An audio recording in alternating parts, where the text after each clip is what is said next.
आज हम जिस किताब के एक हिस्से पर बात कर रहे हैं उसका शीर्षक ही आपको मतलब सोचने पर मजबूर कर देता है।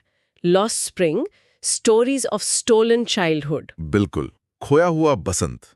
बसंत का मतलब सिर्फ एक मौसम तो है नहीं। नहीं। ये उम्मीद है, जवानी है, जिंदगी की शुरुआत का प्रतीक है। और जब आप उसके साथ खोया हुआ या चोरी हुआ शब्द जोड़ते हैं तो ये सीधे उन बच्चों की कहानी बन जाती हैं जिनकी मासूमियत गरीबी और शोषण ने छीन ली है। और यही आज हमारी पड़ताल का मकसद है। अनीस जंग की इस किताब के जरिए हम उन बच्चों की दुनिया में उतरेंगे जिनका बचपन बाल मजदूरी के अंधेरे में खो गया है। हाँ। हमारे पास जो स्रोत हैं वो हमें दो किरदारों से मिलाते हैं।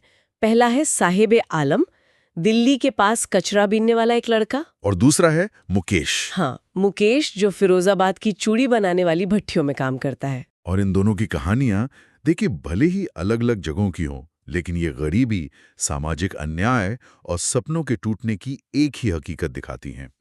हम देखेंगे कि कैसे पूरा का पूरा सिस्टम इन बच्चों को एक ऐसे जाल में फंसाए रखता है।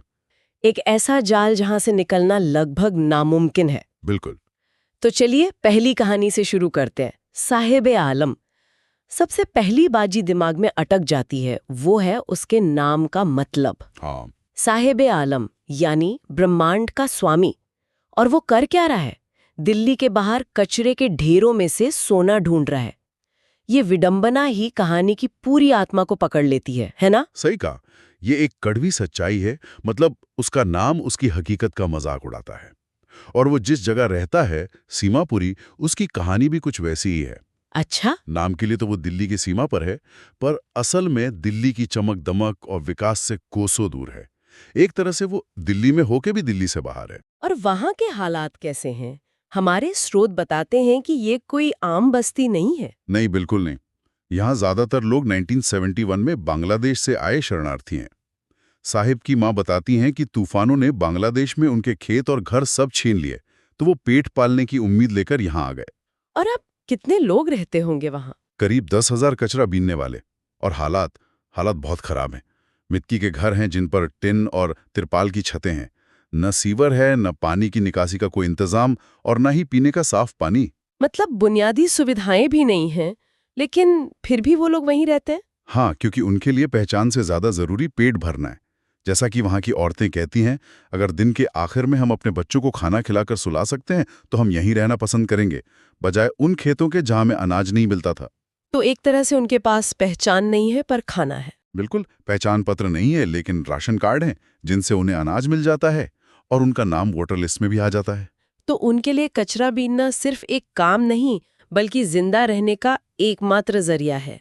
और इसी कचरे को लेकर बड़ों और बच्चों का नजरिया भी तो एकदम अलग है। हाँ, ये बहुत दिलचस्प बात है। बड़ों के लिए वो कचरा सोना है, ये उनकी रोज की रोटी है, उनके सर पर छत है। लेकिन बच्चों के लिए वो कचरा आश्चर्य में लिपटी हुई एक चीज है, एक खजाने का पिटारा। मतलब उनके लिए वो एक खेल जैसा है। हाँ, उम्मीद। एक उम्मीद कि आज कुछ नया हाँ, मिलेगा। बिल्कुल। उन्हें उम्मीद होती है कि आज शायद कोई 1 रुपए का सिक्का मिल जाए, या कभी कभी 10 रुपए का नोट भी। और यही उम्मीद उन्हें उस कचरे में और खोजते रहने के लिए उत्साहित करती है। तो ये उनके बचपन का एक हिस्सा बन गया है। हाँ, साहिब खुद कहता है, कभी कभी मुझे 1 रुपए मिल जाता है, कभी 10 का नोट। जब आपको चांदी का सिक्का मिलता है तो आप और खोजने लगते हैं, क्योंकि और मिलने की उम्मीद होती है। लेकिन ये छोटी छोटी आजादी और उम्मीदें भी हमेशा नहीं रहती। एक मोड़ आता है जहां साहिब का ये बेफिक्र जीवन बदल जाता है। हाँ, जब लेखिका उसे क्लब के गेट के बाहर खड़ा देखती है, वो 2 लड़कों को टेनिस खेलते हुए देख रहा होता है। एक ऐसी दुनिया जो उसकी पहुंच से बहुत दूर है। बिल्कुल। वो उस खेल को एक चारदीवारी के पीछे से देखता है, जो उसकी दुनिया और उन लड़कों की दुनिया के बीच की एक असली दीवार है। उसने फटे हुए टेनिस के जूते पहने हैं, जो किसी अमीर लड़के ने फेंक दिए थे। तो सपना एक तरह से पूरा भी हुआ और नहीं भी। हाँ, जूतों का मिलना तो एक सपने के सच होने जैसा है, लेकिन टेनिस का खेल अभी भी उसकी पहुंच से बहुत दूर है। और यहीं से उसकी जिंदगी का ट्रैक बदलता है। कुछ समय बाद वो एक चाय की दुकान पर काम करने लगता है। हाँ, और ये एक बहुत बड़ा बदलाव है। उसे अब महीने के 800 रुपए और तीनों वक्त का खाना मिलता है। सुनने में तो ये कचरा बीनने से बेहतर लगता है, लेकिन लेखिका एक बहुत जरूरी बात पर गौर करती हैं। साहिब ने अपना बेफिक्र चेहरा खो दिया है। वो अब पहले जैसा खुश और आजाद नहीं दिखता। और वो स्टील का कनस्तर, उसके बारे में एक बहुत गहरी बात कही गई है। वो उससे अपने प्लास्टिक के थैले से ज्यादा भारी लगता है। ऐसा क्यों? वजन में तो शायद कचरे का थैला ही भारी होता होगा। ये कमाल की बात है ना। वजन चीजों में नहीं होता, जिम्मेदारी और गुलामी में होता है। वो प्लास्टिक का थैला उसका अपना था, वो उसका मालिक था। जब चाहे काम किया, जब चाहे नहीं। बिल्कुल, जब चाहे उसे कंधे पर टांग कर निकल जाता, जब चाहे आराम कर लेता। लेकिन ये स्टील का कनस्तर दुकान के मालिक का है। अब साहिब किसी और के अधीन काम कर रहा है, वो अब अपना मालिक नहीं रहा। तो एक तरह से उसने अपनी आज़ादी बेच दी, थोड़ी सी सुरक्षा के लिए। ये कहानी जहाँ एक समझौते पर ख़त्म होती है, वहीं हमारी दूसरी कहानी एक सपने से शुरू होती है। एक ऐसी आवाज़ जो कहती है, मैं एक मोटर मैकेनिक बनूंगा। ये आवाज मुकेश की है और ये साहिब की हार मान लेने वाली भावना से बिल्कुल अलग है। मुकेश फिरोजाबाद की धूल भरी गलियों में रहता है, लेकिन वो अपनी किस्मत खुद लिखना चाहता है। वो अपना मालिक खुद बनना चाहता है। हाँ बिल्कुल। और फिरोजाबाद की हकीकत क्या है? वो जगह जो भारत में चूड़ियों के कारोबार का गढ़ मानी जाती है। हाँ, फिरोजाबाद भारत के कांच उद्योग का केंद्र है। यहाँ लगभग हर दूसरा परिवार पीढ़ियों से चूड़ियां बनाने के काम में लगा हुआ है। लेकिन जिस खूबसूरती से ये चूड़ियां बनती हैं, उतनी ही बदसूरत उन कारीगरों की हकीकत है। वहाँ काम करने के हालात बहुत खराब है ना? बहुत ज्यादा। वो लोग बिना हवा और रोशनी वाली अंधेरी कोठरियों में ऊंचे तापमान वाली भट्ठियों के सामने काम करते हैं। और सबसे ज्यादा चिंता की बात यह है कि इस काम में बहुत सारे बच्चे लगे हुए हैं। और इसका उनकी सेहत पर क्या असर पड़ता है? उनकी आंखें अंधेरे में काम करने की इतनी आदी हो जाती हैं कि बाहर की रोशनी में चौंधी आ जाती हैं। ये सोचना भी कितना मुश्किल है कि चूड़ियों का वो खूबसूरत रंग किसी की आंखों की रोशनी की कीमत पर आता है। और यही होता है। कई बच्चे तो बड़े होने से पहले ही अपनी आंखों की रोशनी खो देते हैं। और सबसे दुखद बात यह है कि वहां के लोगों को ये पता तक नहीं कि बच्चों से इस तरह खतरनाक माहौल में काम करवाना गैर कानूनी है। अगर कानून लागू हो तो? अगर कानून को सख्ती से लागू किया जाए तो मुकेश जैसे करीब 20,000 बच्चों को उन गर्म भट्टियों से बाहर निकाला जा सकता है। पर वो ऐसा करते क्यों हैं? क्या सिर्फ गरीबी ही इसकी वजह है? गरीबी एक बहुत बड़ी वजह है, लेकिन अकेली वजह नहीं। यहाँ परंपरा और नियति का भी एक बहुत बड़ा बोझ है। अच्छा। मुकेश की दादी कहती हैं कि ये उनका कर्म है, उनकी नियति। वो मानती हैं कि चूड़ी बनाने वालों के खानदान में पैदा होकर वो कुछ और कर ही नहीं सकते। वो कहती हैं, क्या भगवान की दी हुई वंश परंपरा को कभी तोड़ा जा सकता है? तो ये सोच उनकी रग-रग में बस गई है।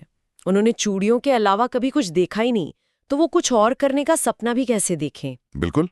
उन्होंने अपने घर में, आंगन में, हर गली में बस चूड़ियों के ही ढेर देखे हैं।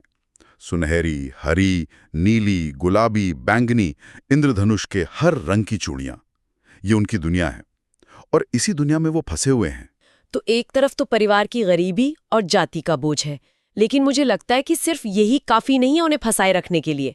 एक बाहरी सिस्टम भी तो है जो उन्हें निकलने नहीं देता। हाँ, अनीस जंग इसे एक दुष्चक्र या विशिष्ट सर्कल कहती हैं। वो क्या है? दरअसल वो दो अलग अलग दुनियाओं की बात करती हैं जो मिलकर एक जाल बनाती हैं। पहली दुनिया है परिवार की, जो गरीबी और अपनी जाति के कलंक में फंसा है। और दूसरी दुनिया? दूसरी दुनिया है उस क्रूर सिस्टम की, जिसमें साहूकार, बिचौलिए, पुलिस वाले, कानून के रखवाले मतलब नौकरशाह और राजनेता शामिल हैं। ये एक ऐसा तंत्र है जो उनके भोलेपन और गरीबी का फायदा उठाता है। ये दोनों दुनियाएं मिलकर उन पर एक बोझ डाल देती हैं। एक ऐसा बोझ जिसे वो चाहकर भी नहीं उतार सकते। इसका कोई उदाहरण है किताब में? हाँ, जब लेखिका कुछ नौजवानों से पूछती है कि वो लोग मिलकर एक सहकारी समिति मतलब कोऑपरेटिव क्यों नहीं बना लेते, तो उनका जवाब इस पूरे सिस्टम की पोल खोल देता है। क्या कहते हैं वो? वो कहते हैं, अगर हम संगठित हो भी गए तो हम ही वो लोग होंगे जिन्हें पुलिस घसीट कर ले जाएगी, पीटेगी और कुछ गैर कानूनी करने के आरोप में जेल में डाल देगी। मतलब जो उनकी मदद करने के लिए बने हैं वही उन्हें दबा रहे हैं। उनके बीच कोई नेता नहीं है, कोई रास्ता दिखाने वाला नहीं है। सही बात है। उनके पिता भी उतने ही थके हुए और हारे हुए हैं।